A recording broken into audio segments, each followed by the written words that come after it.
안녕하세요. 대치동 빅마우스 빅쌤입니다. 여러분들 벌써 7, 8월 중에 7월이 거의 다 끝났습니다.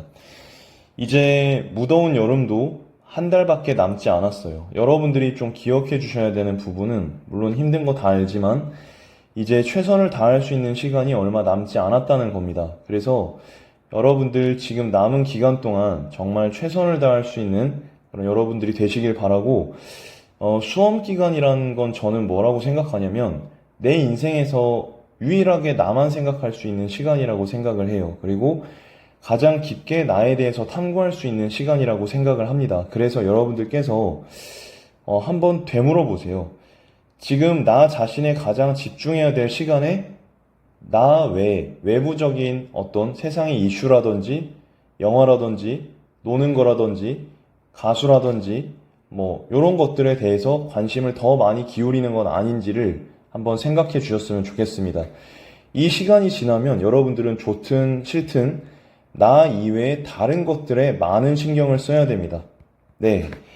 이제 나에게만 신경 쓸 수 있는 시간이 끝나게 된다고 생각을 하시면 돼요, 냉정하게. 그래서 남은 기간 동안 정말 한 4개월 정도밖에 남지 않았죠. 3개월 정도 남았죠. 8, 9, 10.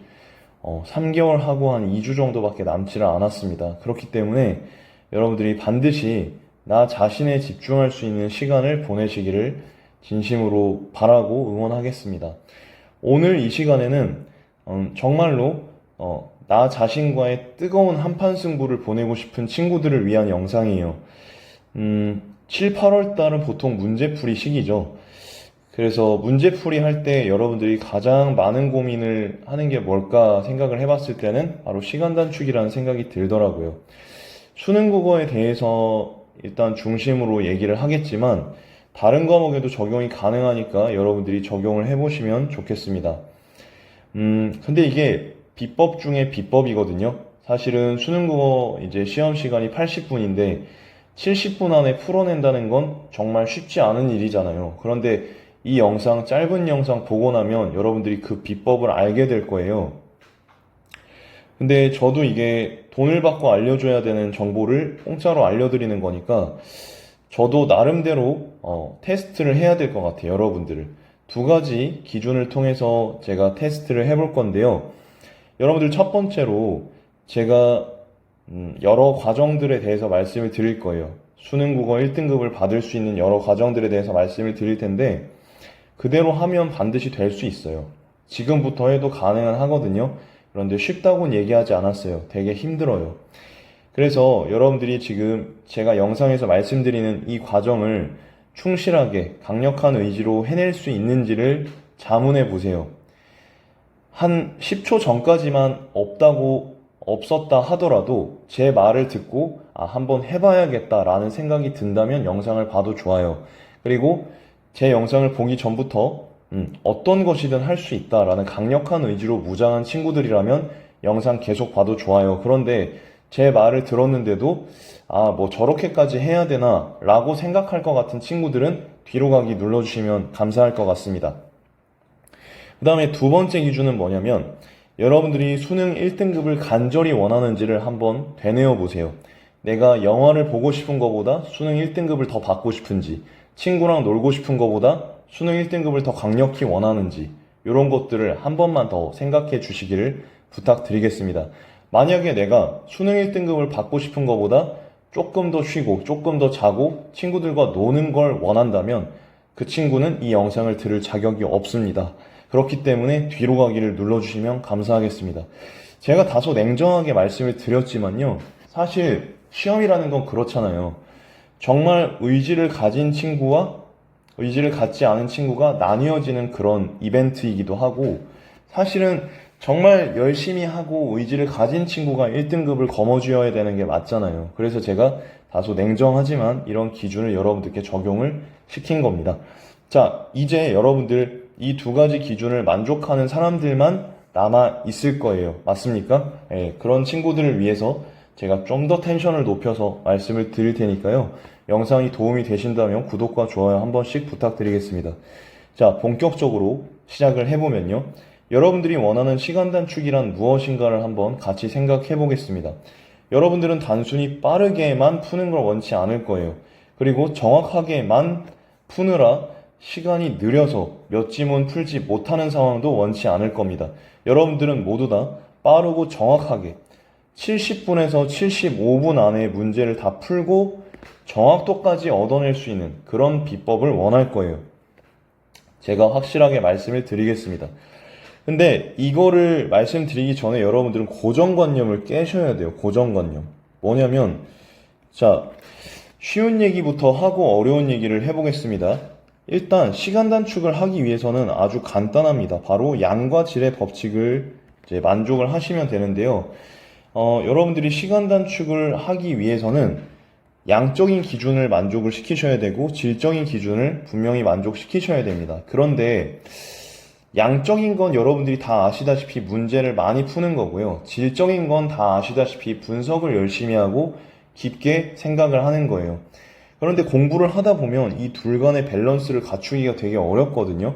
그러다 보니까 여러분들은 어떤 생각을 하게 되냐면 본문 중에서 뭐 예시라든지 아니면 되게 중요한 건데 그걸 빨리빨리 넘어가려고 한다든지 아니면 눈알 굴리기를 통해서 속독을 하려고 합니다. 속독을 하려고 해요. 내용이 기억이 잘 나지 않는데도 불구하고 그냥 무작정 어떻게든 되겠지 해서 처음부터 끝까지 빠르게 읽어내려 갔다가 문제 풀 때 계속 다시 돌아오는 경우가 있습니다. 근데 제가 분명하게 말씀드릴게요. 여러분들이 시간이 많이 걸리는 이유는요.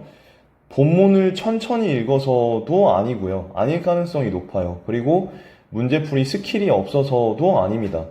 여러분들이 지문을 첫 번째 1회독 할 때, 처음 읽을 때 여러분들이 그 지문을 완벽하게 소화할 수 있는 밑바탕이 안 되기 때문에 시간 단축이 안 되는 거예요. 따라서 지금 이제 혹은 한두 달 뒤에 어떤 인터넷 강사가 뭐 화작 몇 분 컷, 엄매 몇 분 컷, 문학 몇 분 컷 이런 식으로 이제 강의 홍보를 하는 영상을 보고 혹하게 될 가능성이 높은데 그거 안 됩니다, 여러분. 스킬 가지고 시간 단축 되지 않아요. 어느 정도는 뭐 될 수 있겠지만 여러분들이 원하는 정도로 70분, 75분 안에 문제를 다 풀 수 있을 정도로 시간 단축은 불가능합니다. 스킬로는 오로지 본질적인 접근법만이 양과 질적인 기준을 만족시키는 방법만이 시간 단축을 담보로 하고요.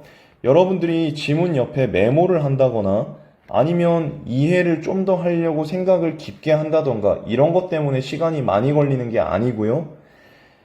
그냥 지문을 대강 읽고 문제를 풀다가 계속 돌아오기 때문에 또 이해가 안 돼서 한 문제에 멈춰있기 때문에 시간이 많이 걸린다는 사실을 다시 한번 되뇌어 주시기를 부탁드립니다. 그럼 이제부터 그러한 원인들을 조금 더 자세히 살펴보고 각각의 경우에 대한 해결책을 말씀드릴 테니까 적용해 보시면 되겠습니다. 먼저 여러분들 중에 생각만큼 시간 단축이 안 되는 친구들이 있죠. 열심히 하고 책상에 오래 앉아 있는 친구들 중에 시간 단축이 안 되는 친구들은요, 보통 문제만 많이 푸는 경우가 대부분입니다. 즉, 양적인 공부만 하는 경우가 대부분이죠. 기출문제를 볼 때도 빨리빨리 풉니다. 사설을 볼 때도 빨리빨리 풉니다. 엔제를 풀 때도 빨리빨리 풀고요. 주간지를 풀 때도 빨리빨리 풉니다. 양이 어마어마하게 많은데도 질로 치환이 되지 않아요. 이런 경우는. 틀린 문제에 대해서도 해설지를 빨리 보고 넘어갑니다. 막연하게 생각해요. 많이 풀다 보면 시간이 단축되고 실력이 늘겠지. 안 됩니다. 이런 친구들은 보통 3등급이나 2등급 라인에서 정체기가 와요. 그리고 이 정체기에서 뭔가를 깨닫지 못하면 여기서 성적이 오르지 않습니다.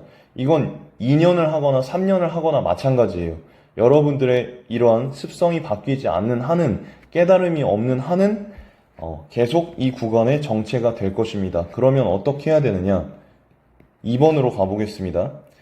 마찬가지예요. 깊이 분석한 경험치가 별로 없다는 말과 문제만 많이 푼다는 말은 거의 비슷한 말인데요. 사실은 깊이 분석을 한다는 건 한 지문을 100%까지는 아니더라도 한 70%에서 90% 정도는 이해하려고 노력한 경험이 어느 정도는 있어야 됩니다. 그런데 그게 어느 정도냐 하면 제가 뒤에서 말씀드리겠지만 한 영역당 100지문씩은 해야 돼요. 다시 한 영역당 100지문씩이에요. 언매, 독서, 문학, 화작, 독서, 문학을 합쳐서 100지문이 아니고요. 뒤에서 말씀드리겠지만 세부 영역마다 100지문씩을 풀어야 돼요. 최소한. 그렇게 하셔야지만 여러분들이 시간을 단축할 수가 있다라는 말씀을 드리고, 이 100지문을 깊이 분석해야지만 시간이 단축된다라는 말씀을 드리고 싶어요. 벌써 질리나요? 못할 것 같나요? 안 돼요. 이 방법밖에 없어요. 제가 생각할 때는. 저도 같은 단계를 거쳐서 경지에 올랐고요. 이 경지를 거치지 않은 사람들은 없다고 생각합니다. 소수의 천재 빼고는. 하지만 소수의 천재는 이 영상을 보고 있지 않겠죠. 여러분들이 이 영상을 보고 계신다면 여러분들은 저랑 비슷한 일반적인 경우라고 생각을 합니다. 그래서 내가 특별한 사람이라는 어떤 착각을 내려놓고 겸허하게 처음부터 하나하나 꼼꼼하게 해들어가시기를 바라겠습니다. 지금부터 해도 늦지 않아요. 깊이 분석을 하는 방법은 여러분들이 지금 듣고 계시는 인강 선생님, 현강 선생님, 과외 선생님이 알려주는 그 방법대로 지문을 철저하게 분석하고 선지를 철저하게 분석을 해보는 방법을 추천드리고, 그걸 모른다고 하시면 제 영상 재생 목록에 그런 정보들이 많이 있으니까 참고해서 분석해 보시는 걸 추천드립니다. 그래서 최소한 지문을 내가 먼저 분석해 보지 않고 인강을 듣거나 강의를 들어서는 안 된다는 말씀을 드리고 싶어요. 너무 이제 국어가 어려워서 나 혼자서는 도저히 못한다라고 할 경우에는 먼저 강의를 부득이하게 듣고 그 이후에 복습하면서 내가 분석을 하고 이런 식으로 하셔도 괜찮습니다. 세 번째 원인은 뭐냐면요. 문제를 빠르고 정확하게 풀지에 대한 연구를 잘 하지 않는다는 거예요. 공부가 막연해. 여러분 제일 위험한 게 막연하고 열심히 하는 공부예요. 막연한데 열심히 하는, 막연한데 최선을 다하는, 그냥 해, 그냥. 어떻게든 하다 보면 되겠지. 안 돼요. 어떻게든 하다 보면 그냥 별로 좋지 않은 결과가 나오더라고요. 그래서 여러분들은 연습할 때, 평상시에 공부할 때 어떻게 하면 문제를 빠르고 정확하게 풀 수 있을까? 나의 사고 과정 중에서 비효율적인 부분은 어디인가를 찾아서 분석하고 사고하고 여러분들 지도해 주시는 선생님과 함께 상의하고 이렇게 하실 필요가 있다고 분명히 말씀을 드립니다. 자, 네 번째로는 여러분들 중에는 머리가 어느 정도 좋아서 복습을 잘 하지 않는 친구들이 있습니다. 다행히 여러분들 가르쳐주는 선생님들이 복습을 해주는 경우라면 다행이겠지만 그런 선생님이 없다면은 여러분들 혼자서 하는 경우라면은 복습을 하지 않는 경우가 있어요. 근데 재밌는 건 어떤 문제집을 풀잖아요. 예를 들어서 2번 문제가 틀렸다고 칩시다. 그리고 새로운 문제집을 풀었을 때 2번 문제와 유사한 문제가 나온다고 칩시다. 여러분들 우리 머릿속의 사고과정은, 정보를 받아들이는 사고과정은 생각보다 빠르게 수정이 안 되거든요. 이 사고과정을 수정을 하려면 양적인 공부를 해서는 안 되고 질적으로 내가 의식하면서 내가 뭘 잘못하고 있는지를 의식하면서 그걸 하나씩 풀어줘야 돼요. 꼬인 거를. 여러분 전기선이나 이어폰 같은 게 꼬여있는 경험을 해본 적 있죠? 그럴 때 정말 하나씩 풀어야 되잖아요. 우리 사고과정도 그런 과정을 거쳐야 돼요. 단순히 그걸 푼다고 선을 싹둑 잘라버리면 그 제품이 고장나잖아요. 여러분들이 깊이 생각하지 않고 해설지를 봐버리는 행위는 그건 전선을 싹둑 잘라버리는 행위랑 같다는 것을 다시 한번 명심해 주시고, 어떤 문제가 틀렸다면 사고과정 하나하나 쪼개서 이게 왜 어떤 근거로 이게 정답인지, 적절한지, 또 어떤 근거로 이게 적절하지 않은지를 갖다가 반드시 생각해 주시는 여러분이 되셨으면 좋겠습니다. 만약에 그걸 깊이 생각하지 않고 빨리 풀고 빨리 채점하고 해설지만 보고 빨리 다음 문제집으로 넘어간다면 여러분들은 더 이상 풀 문제집도 없어지게 될 것이고 실력이 늘어가지 않음에 따라서 마음은 점점 초조해지고 결과는 안 나오게 될 가능성이 높습니다. 따라서 어떤 문제가 틀렸다면 반드시 깊이 사고해 보시고 약한 부분만 모아서 내가 약한 부분이 어딘지를 생각해 보시고 약한 부분만 모아서 풀어보시기를 바라겠습니다. 만약 이 과정이 없으면 새로운 문제집을 풀었을 때 유사한 문제가 나왔을 때 또 틀리게 됩니다. 자, 그 다음 새로운 문제집을 풀게 됐을 때 같은 유형을 또 틀리게 돼요. 수능 시험장에 비슷한 게 나왔다 라고 하면 또 틀리게 됩니다. 그러니까 제가 말씀드리는 게 뭔지 아시겠죠?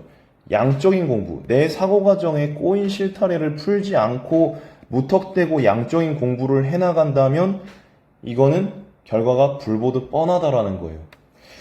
그래서 어떻게 하시면 좋냐면 복습을 반드시 해줘야 돼요. 복습을 반드시 해줘야 되는데 단순 복습이 아니라 약한 부분만 모아서 하루를 잡아. 예를 들어서 뭐 내가 현대소설을 못하겠다. 그러면 금요일은 현대소설 데이다 라고 여러분들이 지정을 하는 식입니다. 현대소설 데이. 이런 식으로. 그리고 일주일 중에 하루는 솔직히 여러분 쉬잖아요. 그거 쉬지 마시고 일요일날 내가 그나마 좀 약한 부분을 보완하는, 집중 보완하는 축제의 날로 삼으시면 좋겠어요. 저는 예전에 고등학교 때 공부할 때요, 그런 데이를 좀 정했어요. 그래서 문제집을 한 서너 권 정도 사가지고 제가 약한 부분만 집중적으로 풀었거든요. 예, 그렇게 했더니 사고 과정이 생각보다 빠르게 수정되는 걸 느꼈습니다. 그리고 이때 같은 걸 계속 볼 때, 계속 나의 DNA에 세포에 새기는 거예요. 내가 이런 부분들을 못해서 틀렸지. 다음번에 잘 하려면, 빠르고 정확하게 풀려면 어떻게 할 것인지에 대한 솔루션을 반드시 수립을 했어요. 그리고 그 다음에 비슷한 내용이 나오면 이 솔루션을 적용하려고 했고, 이게 적용이 성공을 하면 안정감을 느꼈습니다. 여러분들 같은 경우는 어떻게 합니까? 그냥 막연하게 문제풀이를 하고 해설지를 보고 오답노트를 대강 한 다음 비슷한 게 나오면 또 틀려요. 그러고 생각하죠. 아, 그냥 더 많이 풀어야겠다. 더 오랜 시간 해야겠다. 그렇게 해도 안 된다니까요. 자, 제가 말씀드린 대로 반드시 해보시길 바라겠습니다. 아시겠죠? 자, 최종 결론입니다. 시간 단축은 앞에서 제가 말씀드렸던 약점을 보완했을 때, 약점을 집중적으로 보완하고 내 사고 과정 중에서 꼬여있는 부분이 풀렸을 때, 그리고 그 내가 수립한 가장 빠르고 정확한 문제풀이 솔루션이 수립되고 무의식적으로 자동화돼서 적용될 수 있을 때, 그 경험이 충분히 쌓였을 때 시간 단축이 폭발적으로 일어납니다. 시간 단축은 이렇게 점진적인 비례 그래프로 이루어지지 않아요. 이건 거의 수직으로 성장을 합니다. 수직 상승을 하는 거랑 비슷하다고 보시면 돼요. 그래서 여러분들이 너무 초조해하지 마시고 그냥 제가 말씀드린 이 방법이 맞다고 믿어주시고, 믿음이 필요해 이게. 믿어주시고 진행을 해주시면 됩니다. 제가 분명히 말씀드렸죠? 양과 질이 동시에 필요하다고. 그리고 지금 3개월하고 2주 정도가 남아있는데 충분히 양과 질을 채울 수가 있습니다. 제가 기준을 말씀드릴게요. 자, 저라면 지금부터 이렇게 하겠습니다.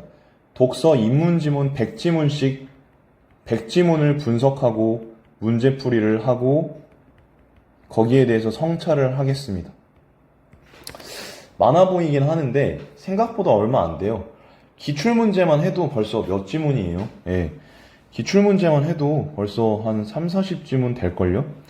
그 다음에 이제 사회 같은 경우도 역시 100지문, 경제도 100지문, 과학기술도 100지문. 100지문이 너무 힘들면 이걸 합쳐서 100개를 할 수 있도록 25개, 25개, 25개, 25개 이렇게 잘라서 해도 괜찮습니다. 저는 처음에 강사 생활을 시작할 때 이걸 각각 300개씩 했습니다. 300개씩. 300개씩 했어요. 이걸 300개씩 하니까 모든 지문에 통달을 하게 되었습니다. 물론 뭐 계속 연차를 한 10여 년 넘게 이제 쌓다 보니까 뭐 그때 저도 많이 부족했다라는 걸 느낍니다만은 그 당시에는 각각의 영역에 있어서 300지문씩 풀었을 때 자신감이 굉장히 올라갔던 기억이 있어요. 지금 문학도 마찬가지예요.